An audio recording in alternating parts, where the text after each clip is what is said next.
ababaka bombi bantegeezezza nti bakyali bakosefu era abadde bakyageza okufuna obujjanjabi bafaaneko ng'abantu basooke balabike eri abantu.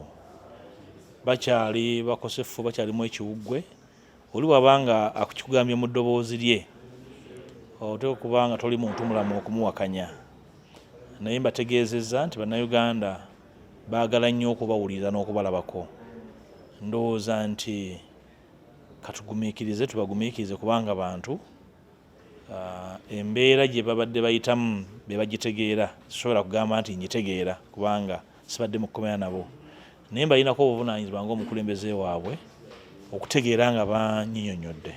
Era ne ngamba nti katubawe omwaganya tubalindeko. Naye ng'eyali mu kkooti oba nga waliwo okuteesa tekwali muffe, tekwali mu bannamateeka benaddeyo nabo mu kkooti. Eyateesa ayinza okuba bw'abanga gyali yerambika ensi emutegeere. Bwe kiba nga eyateesa tugenda mu red carpet tumukubira emizira yerambika enti ze nateesa baveeyo.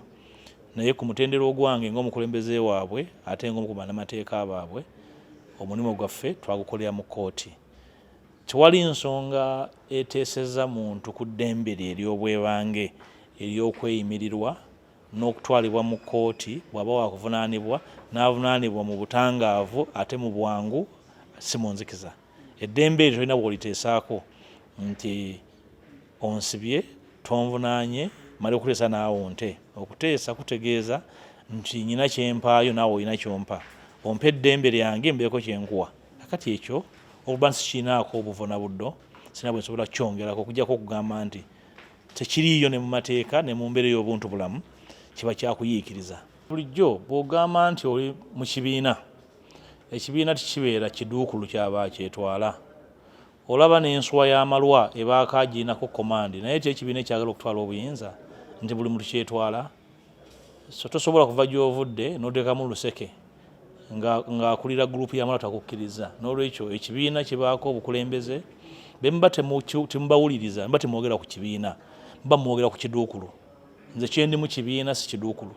Omuntu atakkiriza kutambulira mu ddoboozi lya kibiina aba tali mu kibiina, aba mutabuzi mu bugenderevu oba mu bupangise. Ebibiina by'obufuzi bw'oba obirondola n'ebyafaayo byabyo, ebitebe ewali beera abakulembeze ab'enjawulo n'abeera mu palamenti, okubanga ensonga ze bakolako oluusi bazikontana kibaawo tekitegeeza njawukana. Kiba kitegeeza butegeeza nti waliwo omulimu ogutannaba kukolebwa. Ndowooza ekyo owali abantu abategeevu bonna kibeerawo. Ekibuzo kye wandibuuziza nti enjawukana ezo zaabuzaamu ekibiina, tezaabuzaamu kibiina kubanga bye tutakkaanyaako tubyogera ne tusalawo era towulirangako kigambibwa nti twabagaana kino ate ne mukikola. N'olwekyo tuwuliziganya. Ekirungi nze ng'omukulembeze wa ttiimu ate era ndi mukulembeze mu kibiina. N'olwekyo bye tuba tutakkaanyizaako kiba kitegeeza nti ng'ekibiina ekikyazimba ennono biba bitambulira mu nnono etannaba kunywera. Nga waliwo mmemba akitegeera obubwe n'omulala ng'akitegeera bubwe. Ng'ennono eyo erina kusooka kuzimbibwa n'etegeerebwa nti bwe tuba tutambula tetusaayirira, tutambula bwe tuti.